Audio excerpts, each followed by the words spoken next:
उत्तर प्रदेश स्थित जौनपुर में मौजूद कुसिया बहरिया गांव में चौधरी चरण सिंह के जन्मदिन के उपलक्ष्य में किसान दिवस के रूप में यहां कार्यक्रम आयोजित किया गया। इस कार्यक्रम को प्रदीप वर्मा और राघदेव पटेल ने आयोजित किया। इस कार्यक्रम को किसान यूनियन के लीडर हृदय नारायण पटेल की अध्यक्षता में सफल बनाया गया। इस कार्यक्रम में बड़ी संख्या में गांव के और आसपास के किसान मौजूद रहे और इस कार्यक्रम को सफल बनाया। इस कार्यक्रम में जहां एक तरफ चौधरी चरण सिंह के कर्तव्यों को याद किया गया तो वहीं दूसरी तरफ किसान पर हो रही समस्याओं पर भी बात की गई। इस कार्यक्रम में समाजवादी पार्टी के पूर्व जिला अध्यक्ष डॉक्टर अवधनाथ पाल, लकी त्रिपाठी, संजय राजभर, डॉक्टर राम सामूज भास्कर, बाबा प्रजापति, राघदेव पटेल, लाल बहादुर पाल, इकबाल अहमद, मुस्ताक अली, सलीम अहमद सहित कई बड़े नेता और किसान यूनियन के कार्यकर्ता यहां पर उपस्थित हुए। तो मैं आपको बहुत बहुत बधाई देना चाहता हूं कि आज इस कार्यक्रम में आप उपस्थित हैं। आपको बहुत बहुत धन्यवाद देना चाहता हूं।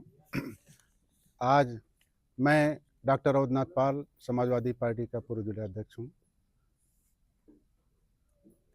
आज के कार्यक्रम के लिए क्या कहना चाहेंगे? आज स्वर्गीय पूर्व प्रधानमंत्री चौधरी चरण सिंह जी की जयंती के शुभ अवसर पर आज बहरिया की धरती पर इस कार्यक्रम का जो आयोजन हुआ है। आज नौजवान किसान इस मौजूदा सरकार में परेशान है।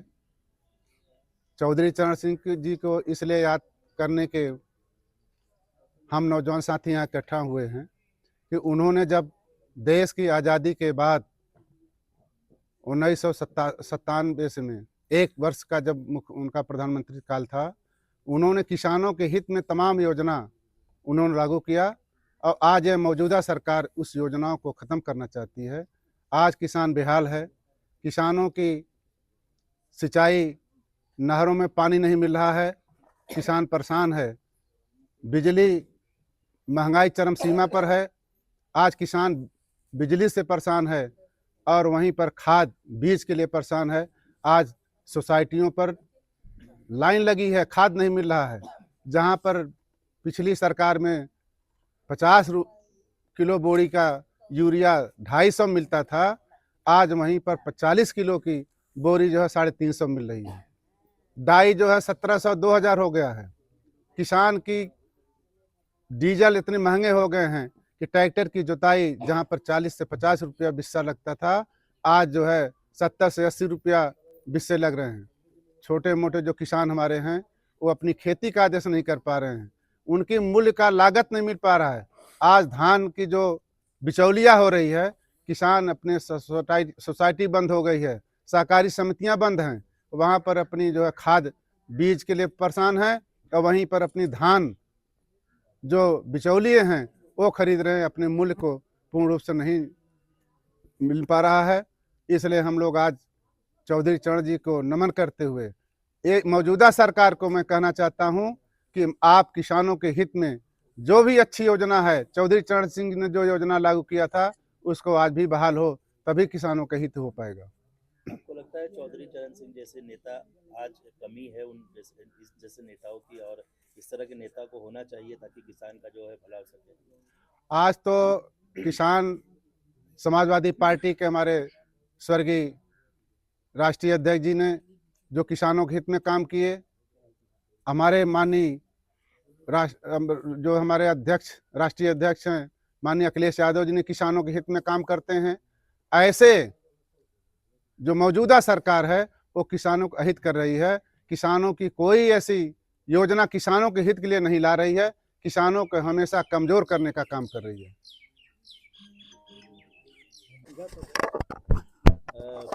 किसान पंचायत जो कार्यक्रम आज किया जा रहा है, एक नारा लगाया हुआ है, जब तक किसान रहेगा धरती पर तूफान रहेगा। तो किसानों द्वारा ये तूफान कब उठेगा? नहीं, किसान तो हमेशा प्रयासरत रहे कि उसकी बात सुनी जाए, और चूंकि ये सरकार बहरी है तो इसको धमाके की ज़रूरत है। इन्होंने तमाम ऐसे कदम उठाए जिससे कि किसानों का अहित छोड़ के कोई हित नहीं हुआ। बीच में आपने देखा होगा कि इन लोगों ने शुरुआत करी 3 काले कानून से और 1 साल तक किसानों को परेशान किया, करीब 12-14 महीने परेशान किया। 750 किसानों की शहादत लेने के बाद जब इनको लग गया कि नहीं अभी किसान नहीं मानेंगे, तब इन्होंने उस काले कानून को वापस लिया। तो किसान तो हमेशा तूफान उठा सकता है, लेकिन ये एक संदेश है कि अगर किसान परेशान रहेगा तो कोई सुख चैन से नहीं रह पाएगा। उसका सीधा कारण क्या है? अगर किसान उत्पादन नहीं करेगा तो लोगों का पेट कैसे भरेगा? तो एक तरीके से एक तरफ हमारा जो अन्नदाता किसान है वो सबके लिए काम कर रहा है, और ये जो सरकार है वो उसके हित में, उसका गला दबाने में एक नित नए प्रयास कर रही है। इसलिए आज हम लोग यहाँ इकट्ठा हुए हैं। किसानों के मसीहा स्वर्गीय स्मिथ शेर चौधरी चरण सिंह जी की आज जयंती है, जिसे हम लोग किसान दिवस के तौर पे मनाते हैं। और आज हम लोगों ने संकल्प किया है कि हम किसानों की बात को पुरजोर तरीके से उठाएंगे, मजबूती से उठाएंगे, जिससे कि उनकी बात को आवाज़ मिल सके उनको। और इसमें हमारे डॉक्टर साहब पूर्व जिलाध्यक्ष जी हैं, इस भारतीय किसान यूनियन की जो कमेटी है उन सब का आभार है, जिन लोगों ने हम लोगों को सहयोग दिया इस कार्यक्रम को आयोजित करने में और सफल बनाने में। कई लोगों का, देशवासियों का ये मानना है कि अगर किसान वाकई में परेशान रहेगा तो देश का विकास नहीं हो सकता है। ऐसे में सरकार जहां एक तरफ विकास की बात कर रही है और किसानों को अनदेखा कर रही है, आपको लगता है कि इससे विकास हो पाएगा देश में? कतई नहीं हो पाएगा। देखिए, देश की खुशहाली का रास्ता किसानों के दरवाजे से जाता है। देश का करीब 65% हिस्सा आज भी किसानी पे निर्भर है, लेकिन सरकार की गलत नीतियां देखिए कि आज हमें दालें विदेशों से मंगाना पड़ रहा है। अगर हम विदेश से कोई चीज़ मंगवाएंगे जो कि हमारे यहाँ उपलब्ध है, तो विदेशी मुद्रा भंडारण का क्या होगा? तो ऐसी स्थिति में देश का विकास कहाँ हो पाएगा? आप देखिए डॉलर की कीमत कहाँ चली जा रही है। अगर ये दलहन जो हमारे यहाँ बहुत सामान्य उत्पादन था, अब स्थिति ये हो गई है कि ये साढ़ के चक्कर में वो पैदा ही नहीं हो पा रहा है, तो इसके लिए हमें ऑस्ट्रेलिया और अन्य देशों से मंगवाना पड़ रहा है। तो हमारे विदेशी मुद्रा भंडारण की स्थिति खराब होती जा रही है, जिसका नतीजा है कि डॉलर 90 रुपए के ऊपर चला गया। तो ऐसी स्थिति में कहाँ विकास हो पाएगा? जबकि सारी चीज़ें डॉलर पे ही खरीदनी है। आपको डीजल खरीदना है तो डॉलर पे खरीदना है, या अन्य चीज़ें जो खरीदनी है विदेश से, वो डॉलर की कीमत पे देनी है। तो ऐसी स्थिति में कहाँ विकास हो पाएगा?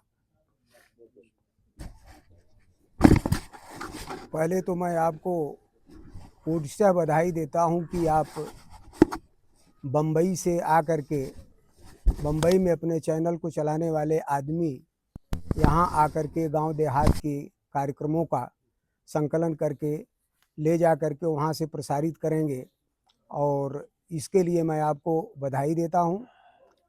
और परिचय मेरा बहुत छोटा सा है। मैं प्राइवेट डॉक्टर रामसमुच प्रजापति और आकाशवाणी से लगा हुआ मैं एक साहित्यकार हूँ, प्लस गांव में रहने वाला किसान भी हूँ।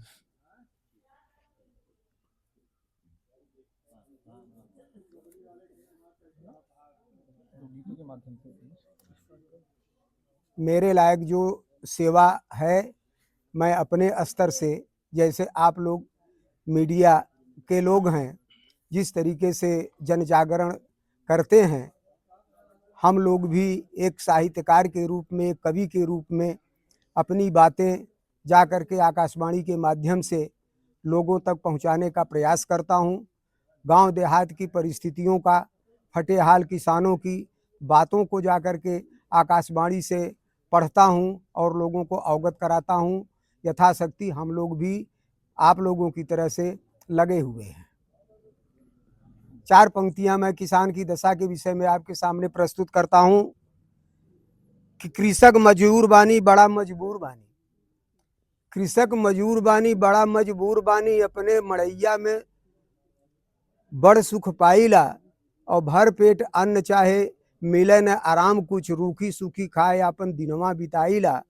करीला किसनिया किसान मोर नाव भाई, खटके किसनिया से अन्न उपजाइला, और तबहों जब अपने हकवा का बात करी, यह सरकार में सम्मान नहीं पाइला।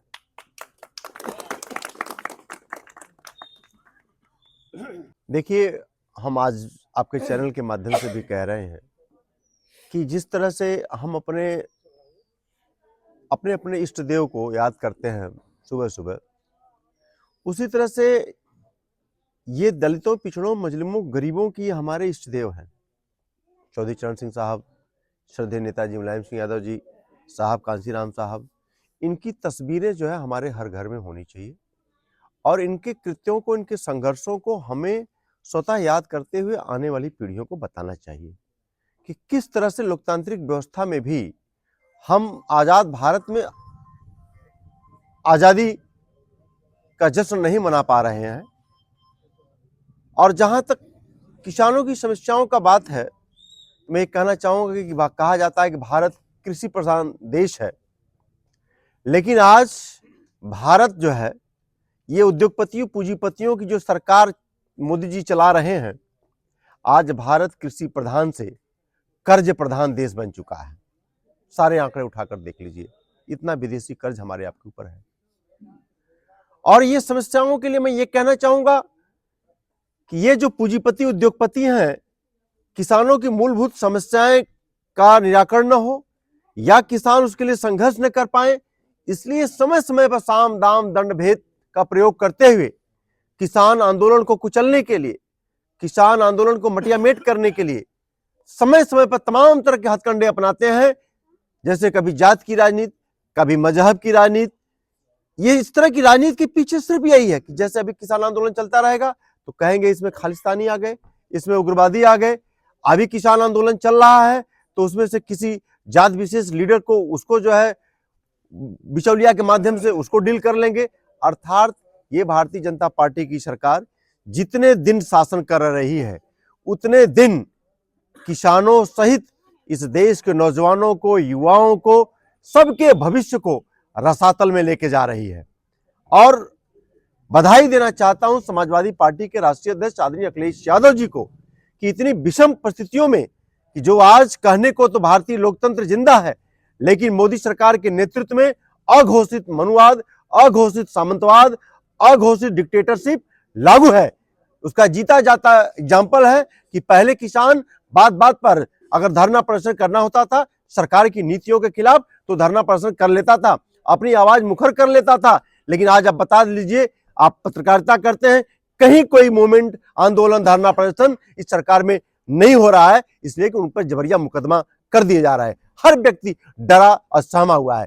जब इस प्रदेश और देश का नौजवान, युवा, किसान, बेरोजगार डरा और सहमा हो तो आजाद कहां है?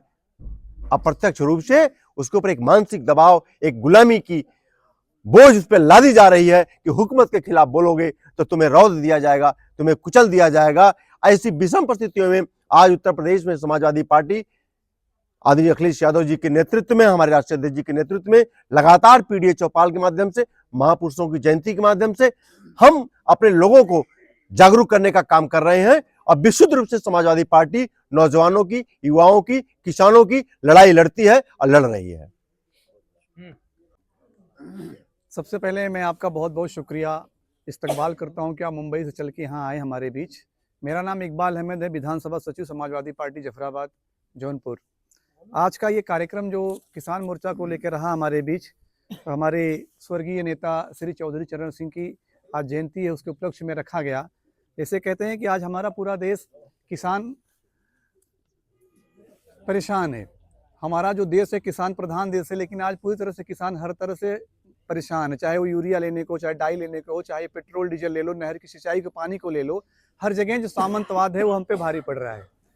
और ये जो जालिम सरकार इस वक्त केंद्र में या प्रदेश में बैठी है, SIR को आप ले लीजिए, 13 सालों से माननीय मोदी जी की सरकार है, लेकिन रोहिंग्या और वो बांग्लादेशी आए कहाँ से?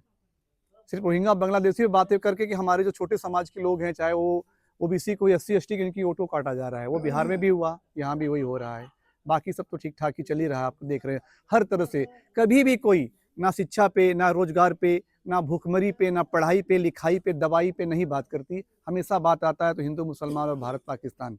किसान हर जगह मर रहा है। जैसे आपने देखा कि राकेश टिकैत जी का आंदोलन चल रहा था, लगभग 1700 से 1800 लोग जब मारे गए, किसान शहीद हुए, तब जाके कहीं उस काले कानून को वापस लिया गया। और अभी कुछ दिन पहले लाल किले पे एक ब्लास्ट हुआ, यही किसान लाल किला तक नहीं पहुंच पाए तो एक बम ब्लास्टर वहां पे, वो कार कैसे पहुंच गई जो ब्लास्ट हो गई, जिसने लोग मारे गए, उसमें उनके घर के लोग बेघर हो गए, खाने के लिए मजबूर, उनकी माल बच्चे, बीबी बच्चे सब मजबूर हो गए। तो मैं आपसे के माध्यम से ये लोगों को, जनता को जागरूक और आग्रह करना चाहूंगा कि 2027 में हमारे राष्ट्रीय अध्यक्ष अखिलेश यादव जी को देखते हुए समाजवादी पार्टी को वोट करो और इतनी बहुमत से सरकार बनाए ताकि इनकी सत्ता न गल पाए और आने वाले कल खुशहाली रहेंगे। इसी के साथ मैं अपनी बारी को समाप्त करता हूँ। जय हिंद, जय भारत, जय समाजवाद।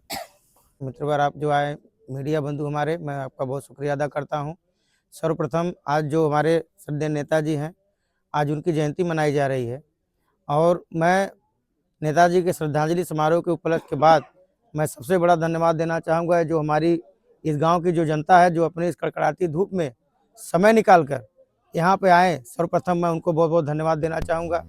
हमारे जो किसान मोर्चा के जो हमारे ब्लॉक अध्यक्ष भाई जो हमारे अखिलेश जी हैं, उनको धन्यवाद देना चाहूँगा। हमारे बहुत ही पूजनीय और सराहनीय हमारे शुभचिंतक बाबा महेंद्र जी को मैं बहुत बहुत धन्यवाद देना चाहूँगा। और यहाँ पे समाजवादी पार्टी के वरिष्ठ नेता हमारे श्री डॉक्टर अवधनाथ पाल जी आए हैं, उनको मैं शुक्रिया देना चाहूँगा। हमारे लकी भाई साहब आए हैं। मैं आज इतना ही कहना चाहूँगा कि ये जयंती जो हम लोग मनाते हैं प्रतिवर्ष न मना के रोज मनाएं, क्योंकि ये किसानों की मसीहा हैं। दो ही हमारे देश में जवान है, एक जय जवान एक जय किसान। तो हम चाहेंगे कि जवान और किसान का सम्मान निरंतर रोज होना चाहिए और आने वाली हमारी पीढ़ी को ये याद दिलाना चाहिए कि हमारे जो पूर्वज हमारे देश के लिए आज़ादी की लड़ाई में हमारे लिए जो संघर्ष करके गए, जो आज हम उनकी देन की वजह से आज हम खड़े हैं, बोल रहे हैं और बाबा साहब को मानते हुए जिन्होंने संविधान के माध्यम से हमें आज बोलने डोलने का एक ऊर्जावान कार्य किया है, मैं उनको भी सत नमन करता हूं। और आज जो कार्यक्रम हमारा यह संपन्न हुआ, हम शुक्रिया अदा करना चाहेंगे यहाँ की देवतुल जनता और हमारे भाई श्री राजदेव पटेल जी का, हृदय नारायण चाचा जी का, सबका सम्मान देता हूँ। और आने वाले समय में अपने पार्टी समाजवादी पार्टी को इस ऊंचाइयों पर ले जाना चाहता हूँ।